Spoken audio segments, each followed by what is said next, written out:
오늘 아침 뉴스 연구소.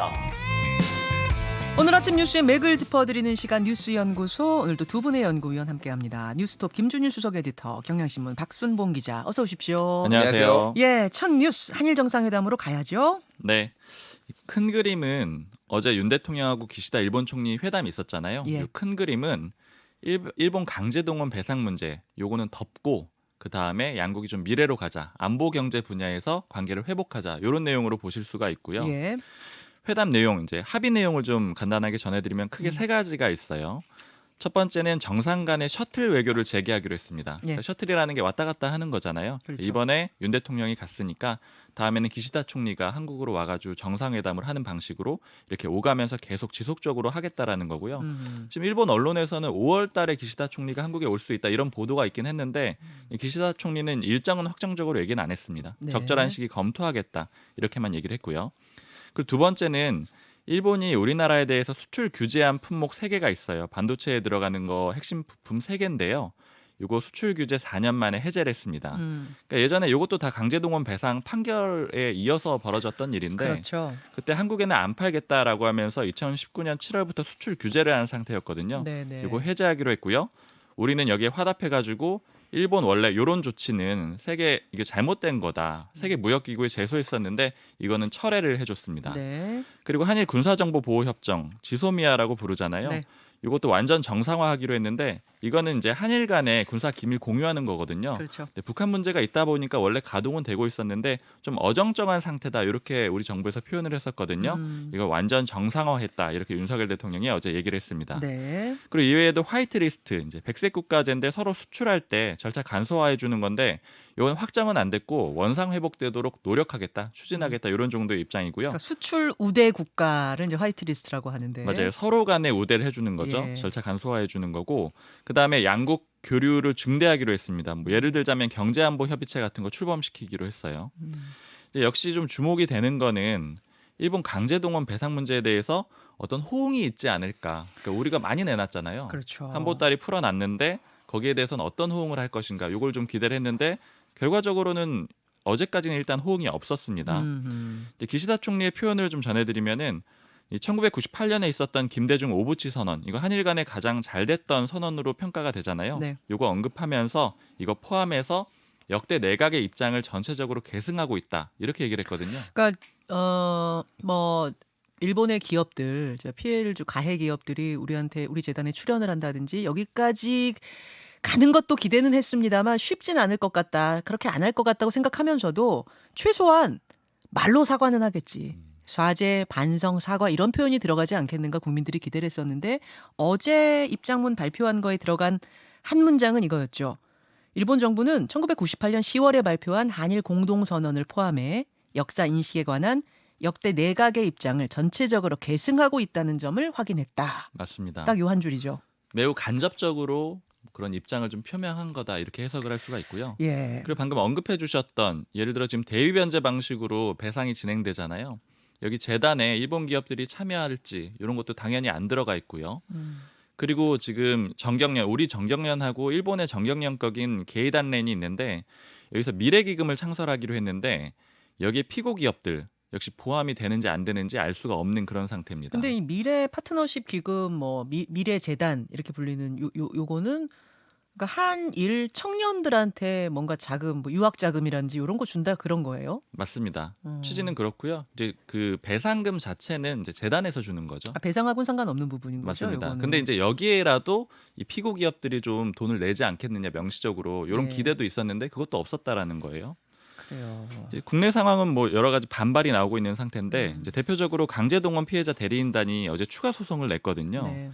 양금덕 할머니하고 그 다음에 고인이 된 피해자 한 명이 있는데 거기 유족 6명이 참여해서 소송을 냈는데 지금 이제 현재 상황에서는 일본제철이나 미쓰비시 중공업 지금 이미 이 국내에 자산이 있거든요. 주식이나 특허권 이런 게 있는데 요거 정리해가지고 현금화해서 배상받기가 좀 어려워요. 경매 같은 거 붙여야 되고 지금 이미 불복하고 있는 그런 상태거든요. 네, 네. 그래서 다른 방식의 소송을 냈는데 지금 미쓰비시 중공업의 손자 회사가 있어요. 한국에 MH 파워 시스템즈 코리아라는 회사인데 요 회사가 할아버지 회사에다가 용역 수수료 내고 있거든요. 미쓰비시 중공업에다 그렇죠. 그래서 요 돈을 우리가 압류를 하겠다. 요 돈을 아. 가져오겠다. 요런 소송을 낸 겁니다. 추심금 소송이란 걸 제기한 거예요. 맞습니다. 그러니까 이렇게 하겠다라는 거는 결국에는 그러니까 금액이 크든 작든 이런 걸 떠나서 음. 이 가해자한테 받겠다. 네. 그런 취지라고 이해를 하시면 될 것 우리 같습니다. 기업 돈으로 배상받지 않겠다 이런 취지. 맞습니다. 그리고 뭐 어제 여기저기서 저 항의 집회도 많이 열렸더라고요. 네, 대학생 단체들 한일 정상회담 비판하면서 용산역 광장에서 대통령실까지 가면서 퍼포먼스 같은 거 있었고요. 네. 그리고 또 내일은 대규모 집회도 예정이 돼 있고요. 야당도 이 광화문에 가가지고 일부 의원들이 항의하는 집회를 하기도 했고요. 또 의원총회에서는 태극기 들고 또 항의하는 그런 모습도 보였는데 특히 어제 좀 강한 발언도 하나 나왔거든요. 김성한 정책위 의장이 공식 회의에서 이렇게 얘기를 합니다. 윤 대통령을 겨냥한 건데 이완용 부활을 넘어서 명예일본인 아니냐. 탄핵 사유이기도 하다. 이런 표현도 썼습니다. 탄핵이란 단어가 나왔어요. 네. 민주당에서. 자, 김준일 수석 에디터. 예. 어제 정상회담 오늘 1시간 반 내내 이 얘기들 이분 저분 이야기 들을 텐데 김준일 수석 에디터는 어떻게 보셨어요? 일단 전체적으로 오늘 뭐 일정이 남아 있지만 전체적으로 좀 결산해야 될 거, 그 과정을 지금 복기를 해봐야 될 것 같습니다.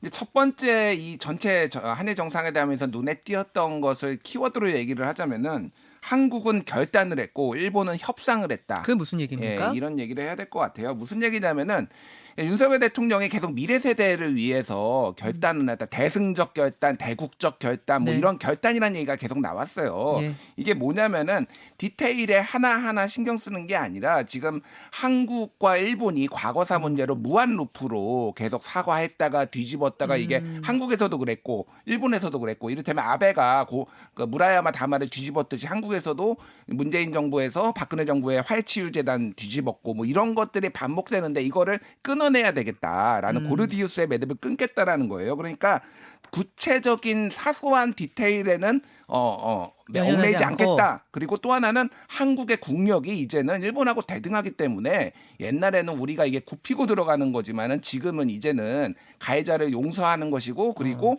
이게 도덕적 우위에 설 수 있다라는 거예요. 그러니까 약간 형님 리더십 같은 거다. 뭐 이렇게 봐달라. 예, 이제 도덕적 이게 이제 윤석열 대통령의 이제 입장인 거죠. 그런데 일본은 처음부터 끝까지 일관되게 이거를 협상으로 봤습니다. 그러니까 하나하나를 디테일을 어떻게 이거를 우리가 실리를 얻을 것이냐로 봤기 때문에 그러니까 이게 약간 0대 100 외교가 됐다 이런 식으로 이제 비판이 나오는 거를 이제 좀 이해를 해야 될 것 같아요. 그러니까 전체적으로 보면 이제 뭐 이거를 찬성하시든 반대하시든 큰 틀에서는 이런 식으로 이제 이루어졌다라는 거를 이제 아셔야 될 것 같고요. 우리 정부는 결단을 내린 건데 음. 일본에서는 계속 협상을 한 것이다. 그러니까 이게 두 쪽의 시각이 다르다 보니까 이게 완전히 뭐라 그럴까요? 기울어진 물컵 예, 예. 예. 물컵을 우리만 채운 꼴이 돼버렸다 그 말인 뭐 거군요. 그렇죠. 예. 그래서 이제 두 번째는 한국은 카드를 다 보여줬고 일본은 카드를 끝까지 숨겼다라는 거예요. 어제 제가 한일 정상회담 결과에서 눈에 띄었던 게 화이트리스트 복귀가 무산된 겁니다. 그러면서 수출 규제는 해제를 했어요. 네네. 이게 논리적으로 완전히 모순입니다. 왜 모순이냐면은 수출 규제를 시작한 게 한국을 화이트리스트에서 빼면서 맞아요. 더 이상 이거를 그 전에는 전략자산 물자 같은 거를 예전에는 화이트리스트에 있는 백색 국가한테는 그냥 규제 없이 줬지만은 더 이상 우리가 우방 국가가 아니기 때문에 이거를 심사를 해가지고 일주일 걸리던 거를 한두 달씩 걸리게 해서 지금 속도 조절한 거거든요. 예, 예. 수출 규제를 푼다라고 하는 거는 화이트리스트에 올려야 되는 거예요. 근데 이거 두 개를 분리를 했단 말이에요. 이 얘기는 뭐냐면은 화이트리스트 이 올리는 거를 가지고 일본이 앞으로 또 협상 카드로 쓰겠다라고 이제 봐야 될 것 같아요. 그리고 또 하나는 이제 윤석열 기시다 공동 선언이 나올 것이다라고 우리 외교부에서 희망 섞인 얘기를 했지만 안 나왔잖아요. 네. 이것도 역시 협상 카드로서 여기에서 일본에서 뭔가 구체적인 얘기를 했다가 발목 잡힐 가능성 이런 것들을 봤을 때 이거는 숨겨야 되겠다 이 카드는라고 이제 그게 무산된 것은 그렇게 봐야 될 것 같고요. 선언을 이제 앞으로 셔틀 외교하는 가운데 선언이 나오는 걸 기대하면서 이제 준비하겠다. 뭐 준비위원회를 차린다는 거잖아요. 그렇죠. 예. 그럼 신중하게 선언에 대해서는 접근하겠다. 뭐 이런 거군요. 그 얘기는 결국은 한국이 하는 거 보고 우리도 이게 계속되는 것인지 아닌지 한국이 하는 걸 보고 우리가 하겠다라는 거고 어제 저 가장 눈에 띄었던 게 이거예요. 아까 전에 그 앵커하고 박순봉 기자도 얘기했지만은 이렇게 기시다 총리가 얘기를 했거든요. 일본 정부는 1998년 10월 한일 공동선언을 포함한 역사인식과 관련된 역대 내각의 입장은 전체적으로 계승하고 있다. 자, 그런데 이제 93년에 고노다마, 95년에 무라야마다마, 그리고 98년에 김대중 오부치 선언도 있었지만은 역대 일본 내각의 입장 중에서는 아베다마도 있어요. 아베다마가 뭐냐면은 쉽게 얘기를 하면 그 전 정부의 입장에 계승하지 않겠다. 더 이상 우리 일본의 미래 세대의 역사에 짐을 지우지 않겠다라는 내용이거든요. 네. 근데 이것도 다 사실은 역대 내각의 입장이에요. 그렇다고 본다면 이거를 정말로 전향적으로 이게 계승한 것으로 김대중 오부치 선언을 계승한 것으로 볼 수 있느냐? 이것도 역시 그러니까 카드를 숨겼다라고 이제 봐야 될 것 이게 같습니다. 무진장 신중하게 이 언사들을 쓴 걸 볼 수가 있어요. 그러니까 1998년 10월에 발표한 한일 공동선언은 김대중 오부치 선언이잖아요. 그럼 그걸 포함해 뭐 사죄하고 반성한다 이렇게 쓸 수도 있을 텐데 그걸 포함해 역대 내각의 입장을 전체적으로 계승하고 있다는 점을 확인했다.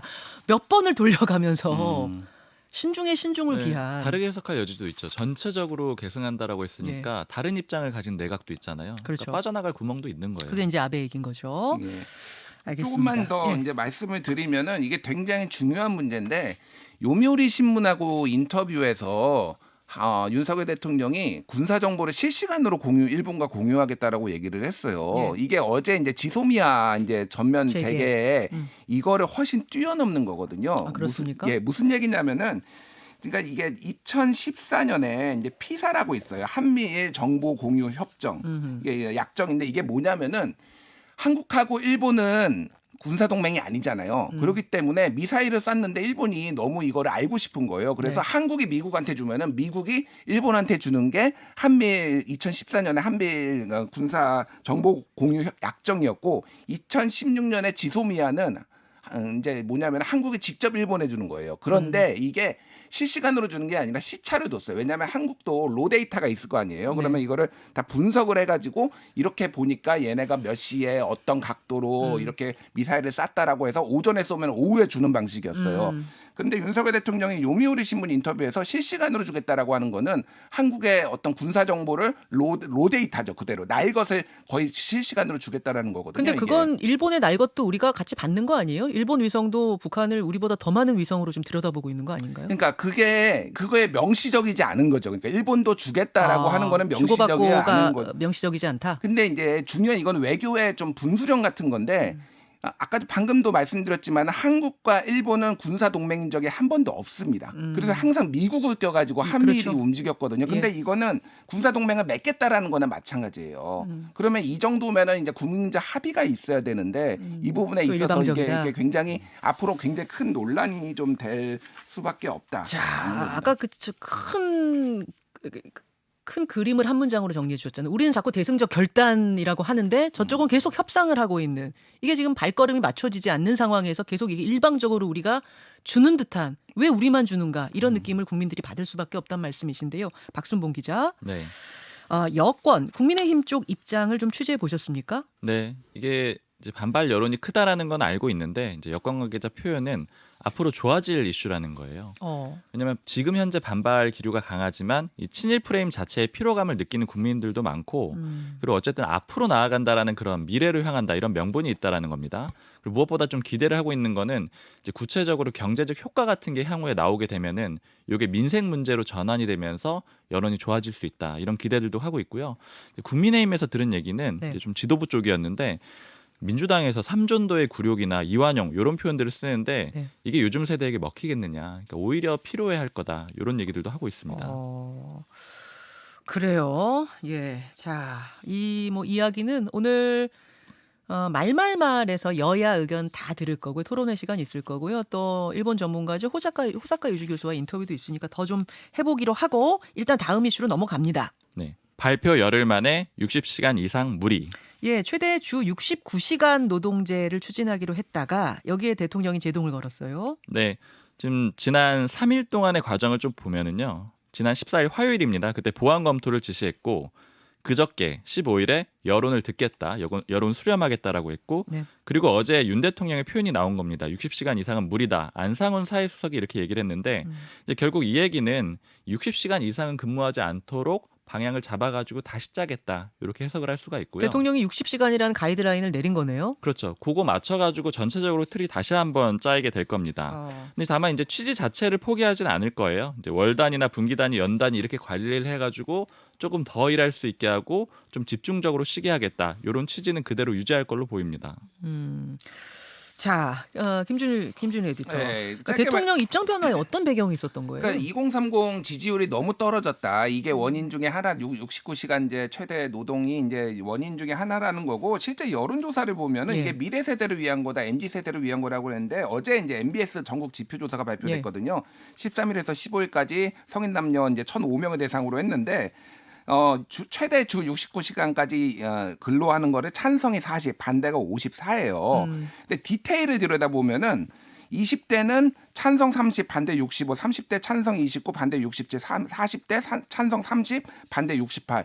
그래서 거의 똑같이 나옵니다. 20, 30, 40대가. 그런데 근로를 사실상 노동을 안 하는 60대에서 찬성 58, 반대 37. 그러니까 이게 MZ세대가 다 반대하는데 이거를 MZ세대를 위해서 한다는 것 자체가 좀 무리수인 거죠. 이런 그러니까. 데이터들이 예. 나오면서 입장이 바뀐 것이다. 이렇게 배경을 볼 수 있겠군요. 여기까지 두 분 수고하셨습니다. 감사합니다.